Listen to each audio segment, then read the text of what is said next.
Saludos, buenas tardes.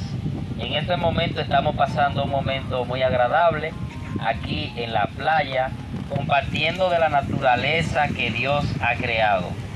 Y hemos aprovechado para socializar un poquito acerca de la palabra de Dios, un tema muy interesante que ha llamado mucho la atención en el cristianismo. Así que queremos compartirlo con ustedes, sabiendo que va a ser de mucho provecho. Con nosotros tenemos aquí el hermano Gustavo y el hermano Miguel, quienes son los panelistas potentes que tenemos en esta tarde. Así que para eso vamos a orar, para pedirle al Espíritu Santo que sea quien ministre en este momento. Oremos. Buen Dios que moras en los cielos, en esta hora te damos gracias, Padre, aún por el aire que nos refresca. Permite que este tema, Padre, pueda ser de beneficio espiritual para quienes escuchan y para nosotros. En el nombre de Jesús, amén. Bien, entonces, queremos iniciar el tema esta tarde con una pregunta. ¿Qué es el pecado según lo que dice la Biblia? Bueno, la Biblia, hay muchas definiciones de pecado en la Biblia, pero nos vamos a dar cuenta que todas las definiciones llevan a un solo punto. Por ejemplo, yo tengo aquí Santiago 4:17, que dice: por lo tanto, el que sabe hacer lo bueno y no lo hace, comete pecado. Nos preguntamos qué es bueno según la Biblia. El apóstol Pablo dijo que la ley es santa, justa y buena. La ley de Dios, los 10 mandamientos, define lo que es bueno y lo que es malo. Y el texto dice que cuando nosotros dejamos de hacer lo bueno, ya se va la ley de Dios, cometemos un pecado. Esto a un niño no se le puede aplicar porque un niño recién nacido, no sabe lo que es bueno y lo que es malo. Por eso un niño no puede tener pecado. Muy bien, muy bien. Vamos a ver. Bien, me parece que tenemos que tener pendiente que a veces las definiciones que nos dan la Biblia, hay personas que pueden tomarla y tratar de explicarla a su manera. Entonces, cada definición que estamos presentando, como dijo el hermano Miguel, conducen hacia la definición principal que vamos a ver en breve, y que tenemos que entender que nosotros no podemos redefinir cada vez que queremos explicar lo que es pecado, sino dejarnos guiar de la Biblia. Por ejemplo, también tenemos aquí en Romanos 14:23 que dice: pero el que duda sobre lo que come es condenado porque no lo hace con fe. Y todo lo que no proviene de fe es pecado. Y esto es lo que está simplemente diciendo, que cuando tú hagas algo, debe hacerlo seguro de que es lo que Dios te está mandando que haga, que es lo apropiado, que es lo que se debe hacer. Esta cita está hablando para aquellas personas que dudan cuando tienen que hacer lo correcto. No significa que yo soy que voy a determinar las cosas que van a determinar lo que es pecado. Por ejemplo, yo no puedo decir voy a ir a una discoteca y lo voy a hacer seguro de lo que estoy haciendo, porque si no es pecado. No es lo que está diciendo. Yo no puedo redefinir lo que es pecado. Nosotros estamos viendo lo que la Biblia dice, y lo que tenemos que entender es que debemos hacer las cosas con fe. Pero ¿cuál cosa es la cosa que Dios nos ha mandado a hacer? No la que yo me invente, no la que yo quiera. Y eso es lo que me va a decir que yo no estoy pecando, porque yo puedo, hasta en la comida, hasta en el vestido, hasta en las cosas que yo haga, en el trabajo, en el trato con los demás, yo puedo pecar dependiendo de cómo yo trate a los demás. También ahí, en esa cita que tú utilizaste, Romanos 14:23, en el contexto hay un problema que el apóstol está resolviendo, y es el problema de la comida sacrificada a los ídolos. Que para muchos, que versículo 1 del capítulo 14 dice que tenemos que recibir al débil en la fe sin criticar. O sea, para el débil en la fe, esos sacrificios que esa comida sacrificada a los ídolos para él era pecado. Porque hay un mandamiento que dice que no debemos tener otro Dios ni adorar imágenes. Y como él es débil en la fe, para él pecado. Pero para el que es fuerte en la fe, ese mandamiento ahí no se impute pecado. ¿Por qué razón? Porque él sabía que esos sacrificios, esa comida, esos ídolos no tenían vida. O sea, no hablaban, no escuchaban, o sea, eran ídolos muertos. Y por esa razón para uno es pecado y para otro no. Y por eso el apóstol dice que pues todo lo que no proceda de fe es pecado. También yo quiero leer una cita del Espíritu de Profecía, que se encuentra en el Conflicto de los Siglos, página 546, párrafo 2, a donde la sierva del Señor define lo que es el pecado. Y ella dice que el pecado es un intruso y no hay razón que pueda explicar su presencia. Es algo misterioso e inexplicable y excusarlo, escuchen bien ahora, y excusarlo equivaldría a defenderlo. Si se pudiera encontrar alguna excusa en su favor o señalar la causa de su existencia, dejaría de ser pecado. Y dice ahora, la única definición de pecado es la que da la palabra de Dios. El pecado es transgresión de la ley, es la manifestación exterior de un principio en pugna con la gran ley de amor que es el fundamento del gobierno de Dios.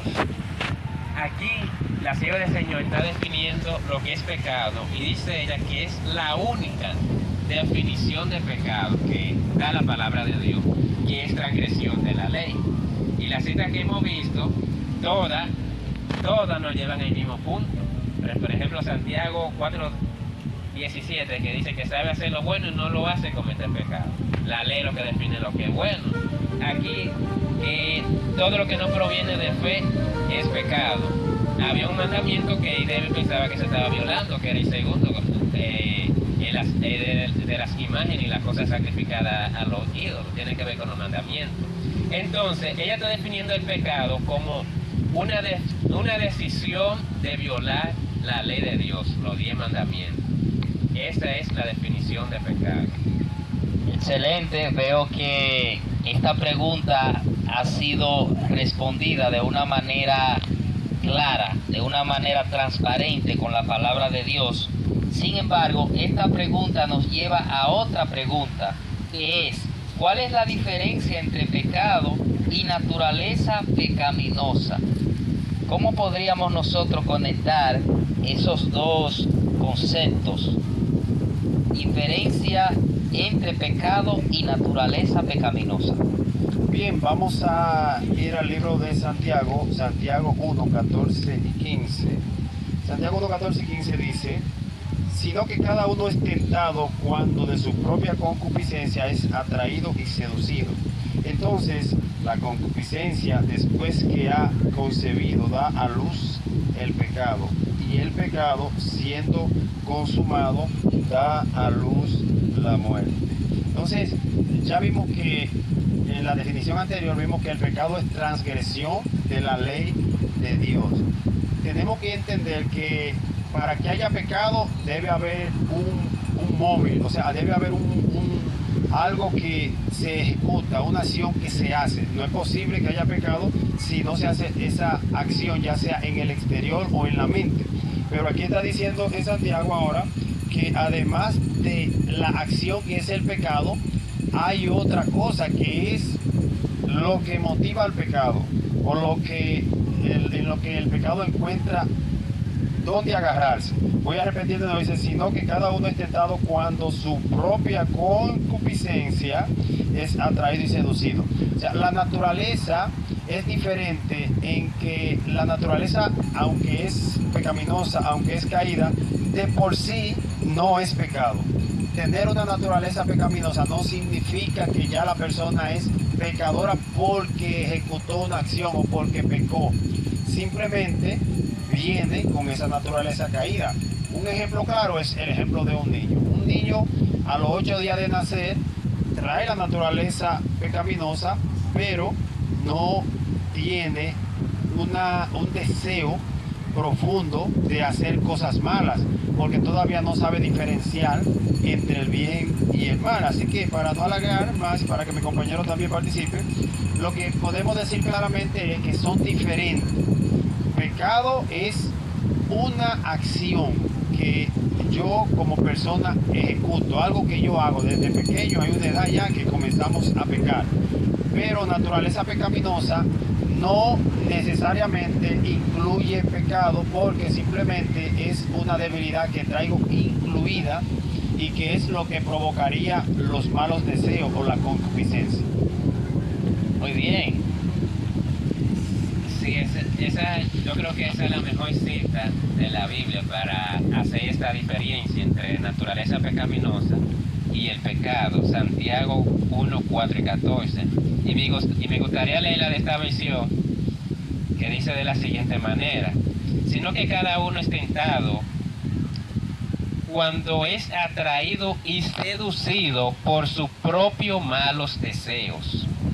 Y escuchen bien: y cuando su mal deseo ha concebido, produce el pecado.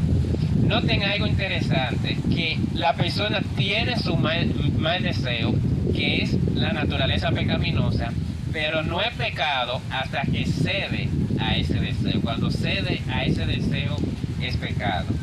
La sierva del Señor dice en un devocional que se llama A fin de conocer a Cristo, página 140, párrafo 4. Hay pensamientos y sentimientos sugeridos y despertados por Satanás que molestan a los mejores hombres. Escuchen bien lo que dice la cita, que hay pensamientos sugeridos y despertados por Satanás que molestan a los mejores hombres, pero si no son acariciados, si son rechazados como odiosos, el alma no se contamina con la culpa y ningún otro se mancha por su influencia. O sea, está diciendo claramente que la diferencia entre naturaleza pecaminosa y pecado, hay una diferencia muy clara, y es que naturaleza pecaminosa es cuando somos atraídos por nuestro propio deseo, y se convierte en pecado cuando cedemos a esos deseos. Muy bien, bastante interesante esta respuesta. Creo que esto nos da a nosotros la seguridad de que aunque tengamos una naturaleza pecaminosa, pues no necesariamente tenemos que ceder al pecado. Así que vamos a ver qué diferencia hay entre ser concebido en pecado o ser pecador y cometer pecado. Bueno, tenemos aquí una cita interesante que vamos a leer, o algunas de las citas, pero vamos a ver si Salmo 5 dice: he aquí, en maldad he sido formado y en pecado me concibió mi madre. ¿Cómo es la primera parte de la pregunta? ¿Qué diferencia? Ser concebido en pecado, ser pecador o cometer pecado, o sea, la diferencia que hay entre ser concebido en pecado. Muy bien. Ser concebido en pecado entonces no es más que traer la herencia del pecado. El texto es lo que está diciendo: aquí en maldad he sido formado y en pecado me concibió mi madre. Tenemos que tener cuidado de no aplicarle el texto a el que nace, sino a la madre, porque quien tenía la naturaleza caída cuando concibe al niño es la madre, y por consiguiente el hijo hereda la naturaleza de la madre. Hay personas que utilizan esta idea para hablar del pecado original, que supuestamente los niños cuando nacen traen un pecado de Adán. Algunos dicen que tienen que bautizarlo por eso, y el texto no está hablando de nada de eso. Primero, el texto está diciendo He aquí en maldad he sido formado y en pecado me concibió mi madre. El morde en que fue concebido era que tenía el problema. Y por consiguiente el niño va a heredar la naturaleza caída, no el pecado. Entonces, ¿cuál es la diferencia entre ser concebido en pecado? Ser pecador o cometer pecado. Exacto, ser pecador y cometer pecado. Ser concebido en pecado, según esta cita, también es lo mismo que ser pecador. ¿Por qué? Porque el que nace con una naturaleza pecaminosa o concebido por una madre que tiene la naturaleza pecaminosa, también le pasa ese mismo problema al hijo. Por eso es que el pecado pasa de padre a hijo, o la naturaleza caída pasa de padre a hijo. Pero pecar es diferente, porque pecar, aunque tiene que ver con la naturaleza pecaminosa, no necesariamente el que tiene una naturaleza pecaminosa peca. Y este es el mismo caso que mencioné ahorita. Un niño de 8 días, de 9 días, tiene una naturaleza pecaminosa, fue engendrado en pecado o concebido en pecado, pero todavía no tiene capacidad para sentir la atracción por el pecado y comenzar a pecar. Entonces, estamos diciendo que de las tres cosas, lo malo de verdad es pecar. Ok. Sí, yo quiero agregar algo interesante sobre Salmo 51, versículo 5, porque es el texto principal que eligen los que tienen la posición contraria de que nacemos pecadores o que definen el pecado de acuerdo a este texto. Quiero leer primero lo que dice el comentario bíblico adventista sobre Salmo 51:5, que es la posición oficial de nuestra iglesia. Dice ahí: David reconoció que los niños heredan, ¿qué cosa? La propensión al mal. Al aludir a su tendencia innata a hacer lo malo, no trataba de disculparse, simplemente explicaba su gran necesidad de la misericordia de Dios.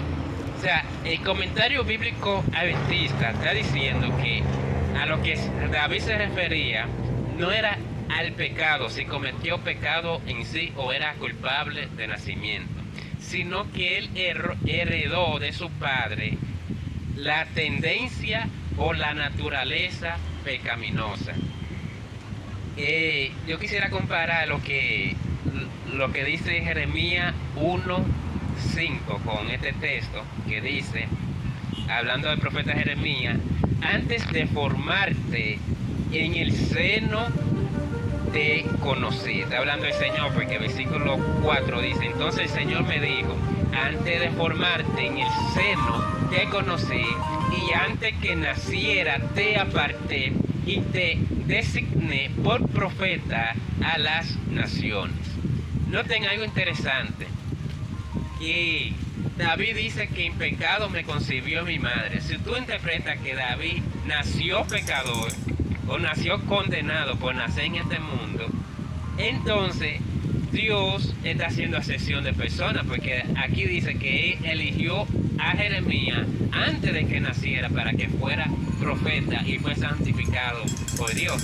O sea, el punto es que Dios no está diciendo que David nació pecador, sino que nació con una naturaleza pecaminosa. Y otro punto es que el texto ni siquiera directamente está hablando de nacimiento, porque dice: en pecado me concibió mi madre. O sea, está hablando no de nacimiento en sí, sino de la concepción de David, que fue concebido con una naturaleza pecaminosa. Y cuando David escribe el Salmo 51, él lo escribe porque se siente arrepentido por el pecado que cometió por coger la esposa, por acostarse con una mujer casada y matar a su marido. Y por esa razón, en los siguientes versículos 7 hasta el 10 dice: purifícame con hisopo y seré limpio, lávame y seré más blanco que la nieve, hazme oír gozo y alegría y seré crearán los huesos que abatiste. Noten que David se sentía muy triste por el pecado que cometió. Y sigue diciendo, escóndeme tu rostro de mis pecados, y borra todas mis maldades. Dios, crea en mí un corazón limpio y renueva un espíritu recto dentro de mí. Si usted dice que nació David con la naturaleza pecaminosa, o sea, que la naturaleza pecaminosa es pecado, esto no puede ser posible. David, no puede ser posible que si la naturaleza de David era el pecado, no puede ser posible borrarlo, porque la naturaleza va a ser cambiada cuando Jesús venga. Usted tendría que decir que hasta cuando Jesús venga vamos a seguir pecando y que el pecado no puede ser borrado hasta cuando Jesús venga. Wow, bastante interesante esta explicación. Creo que puede disipar muchas dudas y cualquier idea que no esté bien orientada con la Biblia, pues ahí podemos nosotros tener una información buena. Y esto nos lleva a otra pregunta. ¿Vino Jesús con la naturaleza de Adán antes de pecar o después de pecar? Bien, estamos gozándonos aquí en la playa, ¿verdad? Todo se ve muy bello hacia atrás de nosotros y este tema lo está poniendo más bello todavía. La pregunta es bien interesante. ¿Vino Jesús con la naturaleza pecaminosa después de Adán o antes de Adán? Esa es la pregunta, ¿verdad? Sí. Bueno, yo quiero decir, voy a leer algunos textos, pero quiero decir que los textos solo explican todo. A veces escuchamos personas que de alguna manera quizás tienen muchos estudios de teología que dan algunas explicaciones, pero cuando lo analizamos detalladamente nos damos cuenta que son antibíblicas, pues no se sujetan a la Biblia. Para yo poder explicar parte de esta respuesta, voy a ir al libro de Romanos 8.3. Romanos 8.3, y vamos a ver qué dice el texto solo, sin yo aplicarle mi interpretación. El texto dice, porque lo que era imposible para la ley, por cuanto eran débil por la carne. ¿Qué es lo que era imposible para la ley? Vamos a ver. Pero está diciendo que era algo imposible para la ley porque la ley era débil por la carne. O sea, está diciendo que había algo imposible para la ley de hacer en nosotros, porque nosotros somos criaturas carnales y al ser criaturas carnales, pues tenemos algo que no permite que la ley pueda funcionar en nosotros. Entonces dice, porque lo que era imposible para la ley, por cuanto era débil por la carne, Dios, enviando a su Hijo en semejanza de carne de pecado, y a causa del pecado condenó al pecado en la carne. Mira qué interesante, esto está explicado claramente aquí. Dice claramente que Cristo vino en semejanza de carne de pecado. Aquí habría una pregunta que podría ayudarnos a entender esto. ¿Qué es semejanza de carne de pecado? Semejanza de carne de pecado es la naturaleza que tenía Adán antes de pecar. ¿Qué parece? ¿Qué nos dice eso a la mente? A lo que están oyendo, a lo que están viendo este video. La pregunta, repito, que tú tienes que hacerte es, semejanza de carne de pecado es la naturaleza que tenía Adán antes de caer o después de caer. Es claro que tiene que ser después de caer. Exacto. Adán no tenía semejanza de carne de pecado antes de caer. Por consiguiente, si Cristo vino en semejanza de carne de pecado, lógicamente tenemos que entender que vino con una naturaleza pecaminosa. Eso no hay que discutirlo, no hay que ir a la universidad, graduarme de teólogo para venir y cambiarlo. La Biblia sola está diciendo lo que hay. Otra cosa que se diga diferente a lo que dice aquí es teoría. Entonces está diciendo más el texto, porque dice claramente, dice, porque lo que era imposible para la ley, por cuanto era débil por la carne, Dios, enviando a su Hijo en semejanza de carne de pecado, lo que significa que Él adquirió es una naturaleza débil, pero eso es la contradicción, eso es el objetivo que Dios quiere que tú entiendas que Jesús logró, que vino con una naturaleza debilitada, enferma, como la tenemos tú y yo, que nos da le daba la misma cosa que nos da a nosotros, los mismos malos deseos, los mismos piques, la misma rabia, los mismos deseos que vienen de afuera y de adentro, y aún así venció. Esto es muy importante que lo podamos entender. Muy bien, es muy interesante ese texto que tú leíste, Romanos 8:3, porque dice claramente que Jesús vino en semejanza de carne de pecado. Aquellos que dicen que Jesús vino con la naturaleza de Adán antes de pecar, no pueden decir que la naturaleza de Adán era en semejanza de carne de pecado, porque Adán no conocía el pecado antes de pecar, claramente. Por esa razón Jesús vino con la naturaleza de Adán, pero después del pecado. Por eso Romanos 1:3 dice acerca de su Hijo, que según la carne era del linaje de David. Noten que interesante que dice cuál era la naturaleza de Jesús. Dice que era del linaje o de la descendencia de David. ¿Cuál era la naturaleza de David? David adulteró, David mató. O sea, David tenía una naturaleza que lo impulsaba a cometer pecado. La única diferencia con Jesús es que Jesús tenía la naturaleza pecaminosa, pero no cedió al impulso de esa naturaleza pecaminosa. Muy bien, excelente. ¿Quiere continuar? Podemos... Okay, antes de la siguiente pregunta, yo quisiera leer este texto bíblico. Esta cita del Espíritu de Profecía que se encuentra en el Ministerio Médico, página 237, párrafo 3. Elena de White dice ahí, ¿con qué naturaleza vino Jesús? Y dice ella, Él tomó sobre su naturaleza sin pecado, escuchen bien, nuestra naturaleza pecaminosa, para saber cómo socorrer a los que son tentados. Noten que interesante que la cima del Señor dice que Jesús vino con nuestra propia naturaleza pecaminosa. Mira lo que dice el libro de Hebreos.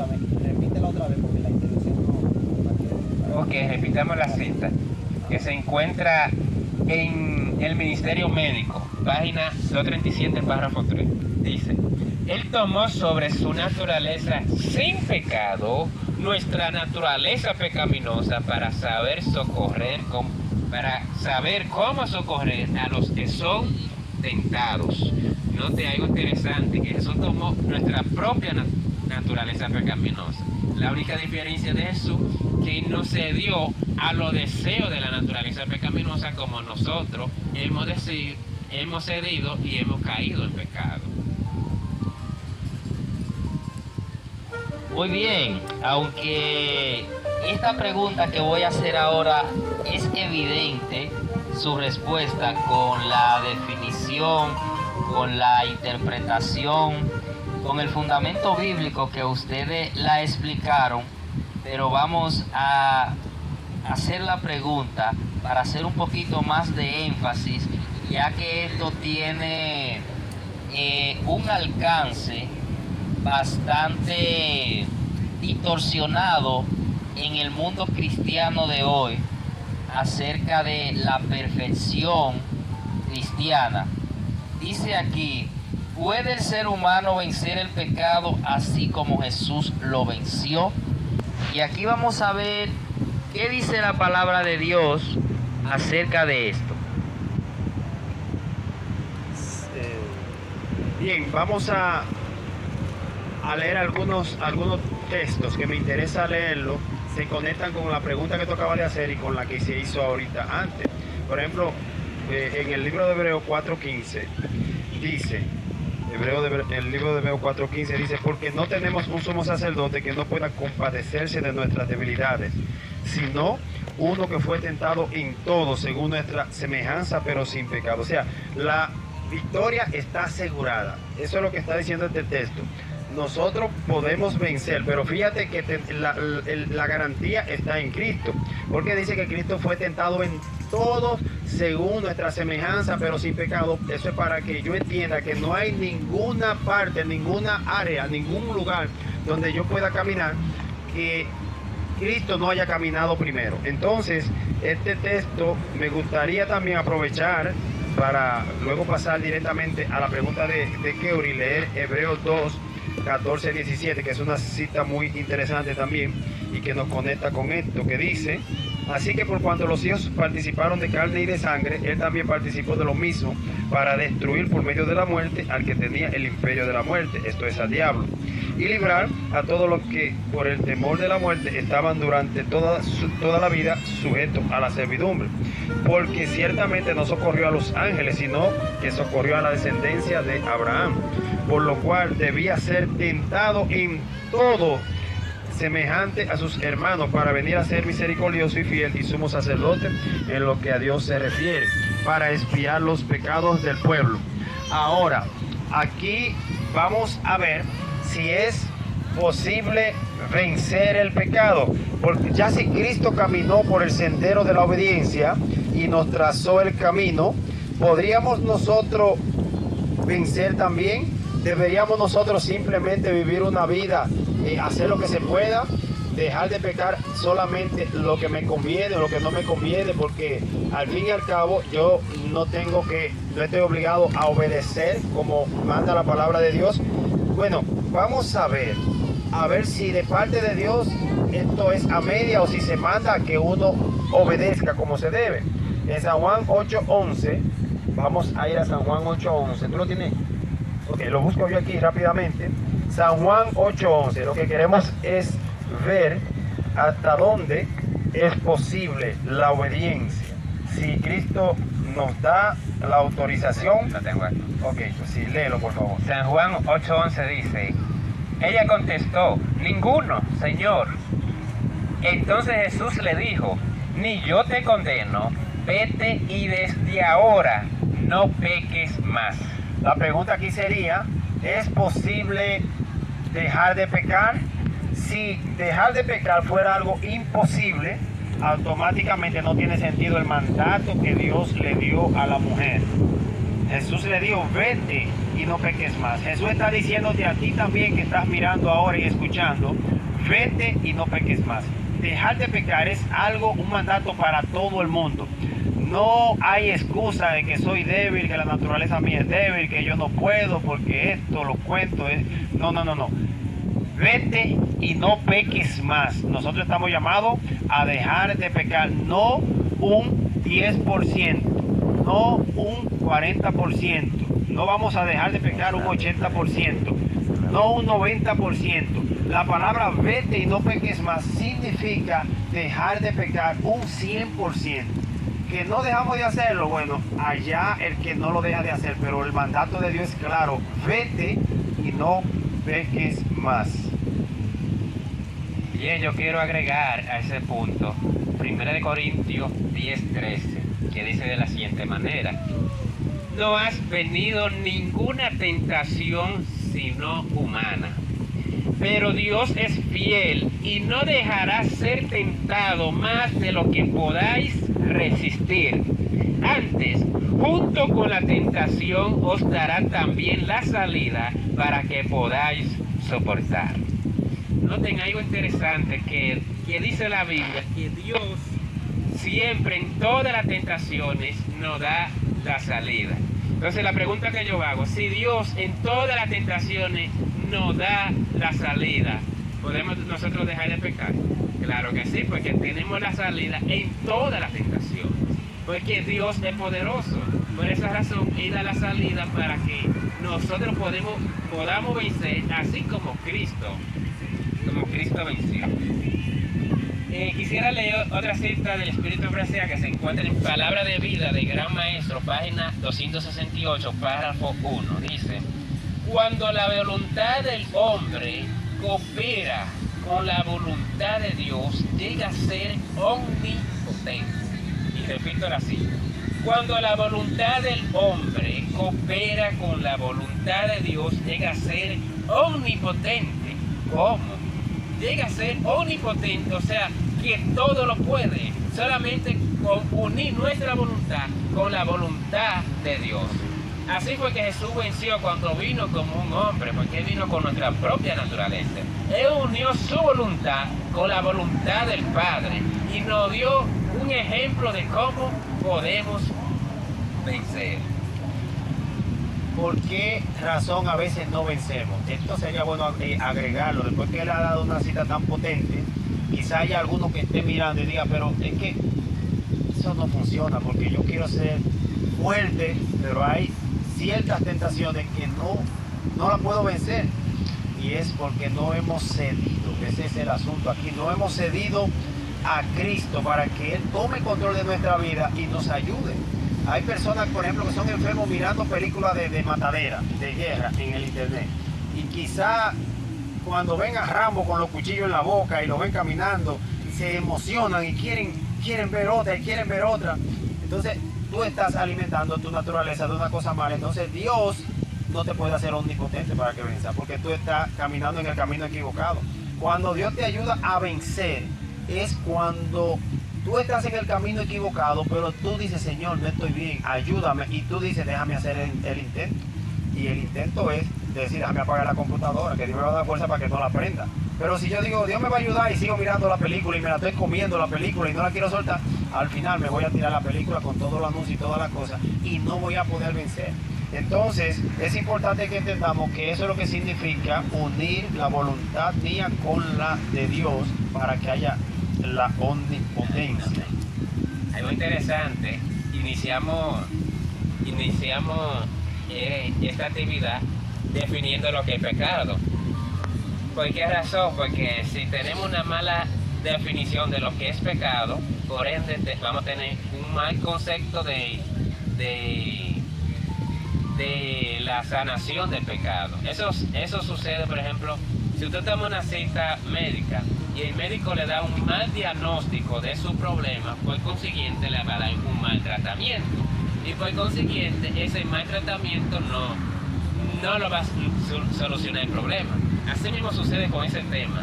Si usted tiene un mal concepto de lo que es el pecado, va a tener un mal concepto de lo que es el proceso de la salvación del pecado. Miren lo que dice en 1 de Juan 3, versículo 5 en adelante. Pero vosotros sabéis que Cristo apareció para quitar nuestro pecado. ¿Para qué apareció Cristo? Para quitar nuestro pecado. Y en Él no hay pecado. Todo el que permanece en Él no sigue pecando. El que sigue pecando no lo ha visto ni lo ha conocido. Miren qué interesante ni qué potente esta cita. Que si usted dice que está en Cristo y peca, realmente usted no está en Cristo ni lo ha conocido. Porque el que está en Cristo no sigue pecando. Y la cita sigue diciendo, hijo mío, que nadie os engañe. El que practica la justicia es justo como Cristo es justo. En cambio, el que practica el pecado es del diablo, porque el diablo peca desde el principio. Para esto se manifestó el Hijo de Dios, para desechar las obras del diablo. Y el versículo 9 dice, todo el que ha nacido de Dios no sigue pecando, porque la vida de Dios está en él. No puede seguir pecando porque ha nacido de Dios. Yo te pregunto, ¿has nacido tú de Dios? Si tú has nacido de Dios, dice la Biblia que tú no vas a seguir pecando, porque el que ha nacido de Dios deja el pecado. Y mientras tú te estás conectado con Dios en ese proceso, Dios te da el poder para que tú dejes de pecar. Por eso Dios nos da su Santo Espíritu, que es quien graba en nuestro corazón y en nuestra mente su ley para que salga esa obediencia de forma natural. Pero hay condición, y la condición es que tu voluntad tienes que estar dispuesta a hacer la voluntad de Dios. 1, 2, se fue. Bien, entonces creo que tiene algo más que decir. Ok, entonces yo quiero además, bueno, esa cita que leyó el hermano Miguel es contundente, ya que es una cita que dice que esto no es dejar de pecar, no es un puntico, la naturaleza nueva no puede ser un puntico y todo, no, está diciendo que nosotros no podemos conformarnos con tener una naturaleza y que si tengo esa naturaleza ya me tengo que salvar o me voy a salvar, porque sabemos que muchos teólogos enseñan eso, que si mi naturaleza está en mí, aunque yo peque, me voy a salvar, pero eso no es lo que la Biblia enseña. La Biblia enseña es que tú tienes que hacer el esfuerzo.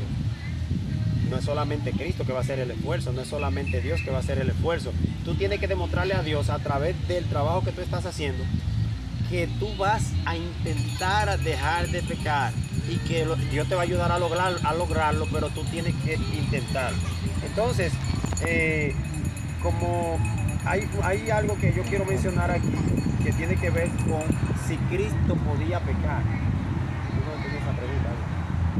Ok, entonces yo quiero leer una cita de aquí, del Espíritu de Profecía también, que presenta algo interesante, ya que yo he escuchado personas que dicen que Jesús no podía pecar, Entonces mira lo que dice: nunca podrá, estoy leyendo en Deseo de toda la gente, capítulo 13, dice: nunca podrá comprenderse el costo de nuestra redención hasta que los redimidos estén con el Redentor delante del trono de Dios.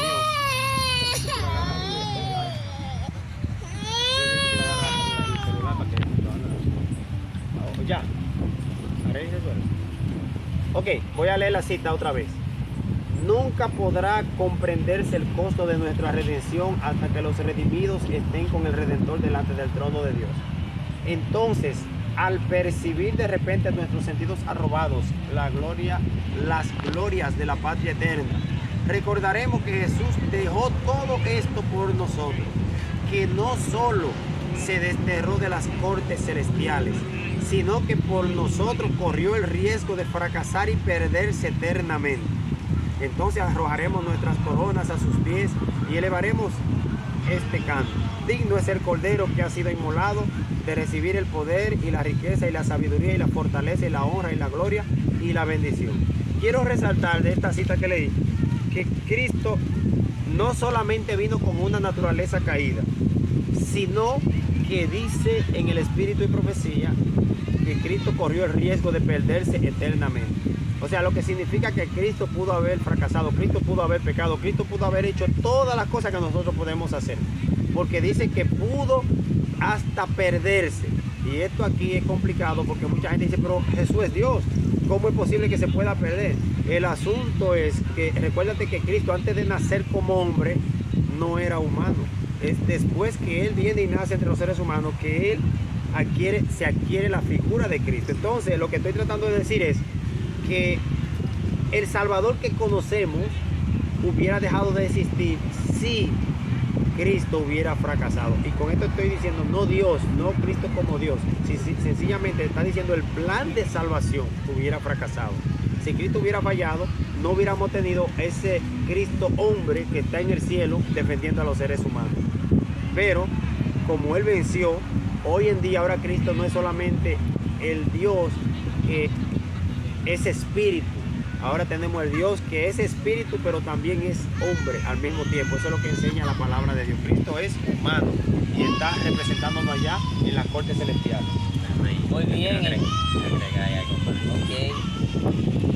Hay un concepto que yo quiero agregar y es lo que es la perfección, que muchas personas malinterpretan por esta razón, y es que la perfección cristiana consiste en que mientras estemos conectados con Cristo, somos perfectos. Mientras estemos conectados con Cristo, impecables, se puede decir. Somos impecables hasta que caigamos en la tentación. Si caemos en la tentación, dejamos de ser perfectos y dejamos de ser impecables. ¿Por qué? Porque caímos. Pero nadie puede estar con Cristo y al mismo tiempo estar en pecado. Eso en la Biblia no existe, ni existirá nunca, de que una persona sea salvada en su pecado. Por eso la Biblia dice que Jesús vino a salvar al ser humano de sus pecados. Y note lo que dice Apocalipsis 22:11. Esto va a suceder cuando se cierre la intercesión de Cristo en el santuario celestial. Estas son las palabras de Cristo. Por esa razón, nuestro carácter cada día tiene que ser perfeccionado al carácter de Cristo. Apocalipsis 22:11 dice: el que es injusto siga siendo injusto, y el sucio siga ensuciando. Y sigue diciendo el texto: el justo siga siendo justo y el santo siga santificándose. ¿Por qué razón? Porque cuando Cristo diga esa palabra, ya la intercesión estará cerrada, y el que está sellado seguirá ese mismo carácter de Cristo, porque fue sellado y no caerá en la tentación. Por eso la sierva del Señor dice en el conflicto de los siglos, página 425, ella dice: aquellos que vivan en la tierra, cuando la intersección de Cristo cese en el santuario de arriba, deben estar delante de un Dios santo, sin mediador. Escuchen bien, sus vestiduras deben estar impecables. Su carácter debe ser purificado del pecado por la sangre rociada. Por la gracia de Dios y su propio esfuerzo diligente deben ser vencedores en la batalla contra el mal. Sí, finalmente entonces le agregamos a eso que hay prueba además en la palabra de Dios que nosotros hemos sido llamados para vivir una vida perfecta, una vida santa. La santidad es progresiva porque Dios nos va apartando del mundo, apartando del mal cada día. Y nosotros por consiguiente tenemos que entender que es una lucha diaria. Pero la victoria final es completarnos y ser semejante a Cristo. Por eso en San Juan 14, del 1 al 3 dice: vendré, no se turbe vuestro corazón, creed en Dios, creed también en mí. En la casa de mi Padre hay muchas moradas, si así no fuera, no, yo lo hubiera dicho. Voy pues a preparar un lugar, y si me fuere y os prepararé el lugar, vendré otra vez y os volveré a mí mismo, para que donde yo estoy, vosotros también estéis. O sea, en San Juan lo que está diciendo que Cristo viene a buscar personas que tengan la imagen de Él, personas que se hayan preparado, personas que sean igual que Él, de tal manera que nosotros podamos ser ese ejemplo por toda la eternidad que Él quiso mostrar que los seres humanos podían llegar a ser. Así que eso ha sido todo, y nos gustaría invitar a los oyentes para que ellos se motiven y entiendan que no podemos ser cristianos de banco, cristianos superficiales, cristianos de nombre. Tenemos que ser cristianos que luchen por mejorar su vida cada día más, cada día ser diferente, cada día agregarle algo al nuevo día, algo que yo no hacía ayer, hacérselo hoy, revisar mi vida, saber que no es solamente acepté a Jesús y que Jesús resuelve el problema por mí, no. Yo acepto a Jesús y dejo que resuelva el problema, pero también hay cosas que me tocan a mí resolverlas. Cristo no puede resolver todos los problemas, porque lo que yo no quiero soltar, Cristo no me va a ayudar a soltar. Eso ha sido todo.